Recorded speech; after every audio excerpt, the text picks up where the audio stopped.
청취자 여러분 안녕하십니까. 전혀 다른 세상을 꿈꾸는 2013 꼴통경제 진행자 한국진보연대 정책부장 한선모입니다. 우리사회연구소 연구원 백남주입니다. 네, 꼴통경제 2013년 19번째 시간입니다. 이번 주는 경제상식 시간으로 최근 발표된 이 상반기 무역 통계를 살펴보도록 하겠습니다.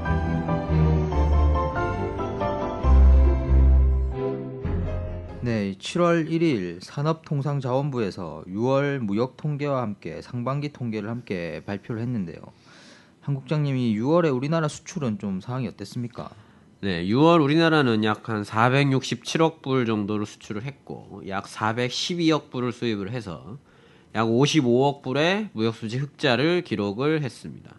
예, 전년 동월비로 수출은 0.9% 감소했고 수입도 1.8% 감소를 했습니다. 네, 이게 이 수출과 수입이 동시에 감소한 결과가 나왔는데요. 네, 그렇습니다. 그런데 이 올해 6월이 작년 6월보다 이 조업일수가 하루 적었습니다. 네. 그래서 이제 하루 덜 수출을 한 거죠. 그래서 수출이 감소한 걸로 나온 거고요. 일평균 수출은 이 전년 동월비로 한 3.7% 증가한 걸로 나왔습니다. 일평균 수입액도 2.7% 정도 증가를 했고요. 네, 그렇군요. 실제로는 수출과 수입이 약간 3에서 4%가량 증가한 거군요. 그렇다면 지역별로 수출은 어떤 상황이었습니까? 예, 대부분 지역으로의 수출이 증가를 했습니다. 대유럽연합 수출이 이제 부진을 면치 못하던 이 대유럽연합 수출이 13.1% 증가를 했고 중남미가 18.8%, 미국이 5.7%, 중국이 5.4% 증가를 했습니다. 아세안 수출은 변화가 없었고요. 다만 대일본 수출이 16.6%나 감소를 했고 의외로 대러시아권 수출도 7.2% 감소를 했습니다. 네, 뭐 이전부터 쭉 이야기가 나왔었는데 엔화 약세 영향으로 대일 수출이 많이 줄어든 모습을 보였긴 한데 다른 지역으로의 수출에는 큰 영향이 없었던 걸로 보면 되는 건가요? 예, 그렇습니다. 이 직접적인 영향을 받죠. 대일 수출은. 네. 예, 그런 부분에서 이제 영향이 있고 다른 지역 수출도 영향이 있었겠죠. 그렇지만은 이게 수출 증가세를 뭐 감소세로 돌려놓을 정도는 아니었던 거죠. 네. 그렇다면 업종별로는 상황이 좀 어떻습니까? 네, 업종별로는 선박이 11.8%, 반도체가 6.7%, 무선통신기가 6.3%, 석유화학이 4.8% 이렇게 증가를 했고요. LCD가 15.8%, 철강이 13.2%, 일반 기계가 10.7%, 석유 제품이 7.7%, 자동차가 1.6% 각각 감소를 했습니다. 네, 그동안 조선업이 엄청 불황에 빠져 있었었는데요. 선박이 수출이 이제 증가세로 돌아선 점이 좀 주목되는데요. 예, 선박 수출은 이제 그간 계속 이 3, 40%대의 감소세를 보였는데요. 이제 그게 1년이 지나면서 이제 기저효과에 따라서 수출이 증가세로 돌아선 거죠. 그러니까 작년에 이 원치 안 수치는 좋아서. 급락한 수치였던 거죠. 네, 거기서는 약간은 상승했다. 이렇게 보시면 될 것 같습니다. 예. 그럼 다음으로 수입 부분도 한번 살펴보는 게 좋겠습니다. 네. 수입에서는 이 원자재 수입이 6.8%나 감소를 했습니다. 예, 자본재와 소비재는 각각 9.5%, 0.7% 증가를 했고요. 원자재 수입이 줄어든 거는 이제 유가 하락 때문에 이 수입액이 감소했기 때문입니다. 예, 가스가 0.6%, 원유가 6.4%, 석탄이 15.9% 각각 감소를 했습니다. 네, 지난주에 저희가 소비자 물가 상승세 둔화의 요인 중 하나가 이 유가 하락이라고 말씀을 드렸었는데요. 유가 하락이 수입 감소에도 영향을 미치는 모습입니다. 예, 그렇습니다. 유가가 하락하면서 수입이 감소하고 이에 따라서 무역 흑자가 크게 늘어나는 추세가 지속이 되고 있습니다. 네, 일단 이 6월 지표들을 살펴봤고요. 상반기에는 좀 상황이 어떻습니까? 네, 상반기에 우리나라는 2,767억 불을 수출을 했고요. 2,571억 불을 수입을 해서 196억 불의 무역수지 흑자를 기록을 했습니다. 전년 동기 대비로 수출은 0.6% 증가했고 수입은 2.6% 감소했습니다. 지역별로는 이 엔화 약세의 직접적 영향으로 대일본 수출이 작년 상반기보다 11.5% 감소를 했고요. 유럽연합으로의 수출도 3.8% 감소했습니다. 반면 아세안이나 중국, 미국으로의 수출은 각각 10%, 9.8%, 2.1% 이렇게 증가를 했고요.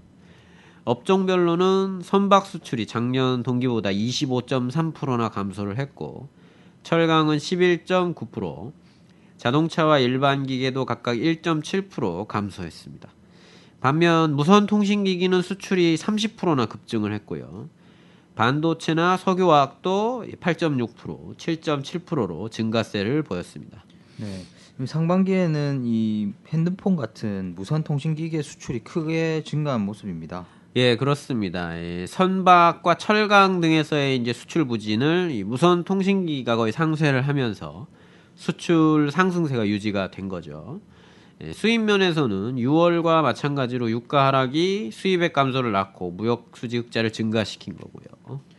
네. 근데 엔화 약세의 영향은 우려했던 것보다는 크지 않았던 걸로 보이는데요. 예, 그렇습니다. 이제 엔화가 상승하기 시작한 게 작년 한 11월 정도여서 네. 상반기에는 거의 엔화 약세 영향을 수출이 받았는데요.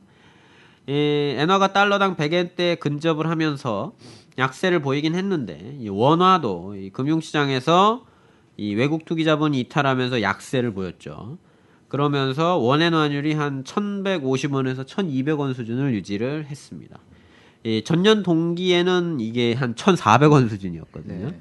그래서 많이 떨어지긴 했는데 그렇지만 여전히 이제 엔화 대비 원화 가치는 약세를 보이고 있는 상황입니다. 네. 그렇군요. 이 전반적 추세도 한번 살펴보면 좋을 것 같은데요. 우리나라의 수출은 재작년 사상 최대치를 기록하고 작년엔 소폭 하락했던 걸로 이렇게 기억이 나는데요. 그렇습니다. 이 통관 기준으로 우리나라 수출은 2011년 재작년에 5,552억 불로 사상 최대치를 기록을 했다가 작년에는 5,479억 불로 한 1.5% 정도 줄어들었습니다. 특이한 거는 이제 상반기 기준으로는 계속 증가를 하고 있다는 겁니다. 네. 2011년 상반기에는 2,736억 불이었고 12년에는 2,750억 불, 그리고 올해 상반기에는 2,767억 불을 기록을 하면서 각각 이제 14억 불, 17억 불씩 증가를 했고요. 백분율로 하면 0.5%, 0.6% 증가를 했습니다. 네. 수출이 2년간 거의 제자리 걸음을 하고 있는 걸로 봐집니다. 그렇다면 무역 수지는 어떻습니까? 무역 수지는 2010년에 이 401억 불을 기록을 해서 사상 최대치를 기록을 했었고 2011년에는 317억 불로 감소를 했다가 작년에 383억 불로 회복을 했습니다. 상반기로는 2010년에 166억 불, 2011년에 133억 불, 2012년에 111억 불로 계속 감소해 왔었는데 올해 상반기에는 196억 불로 이제 크게 늘어난 거고요.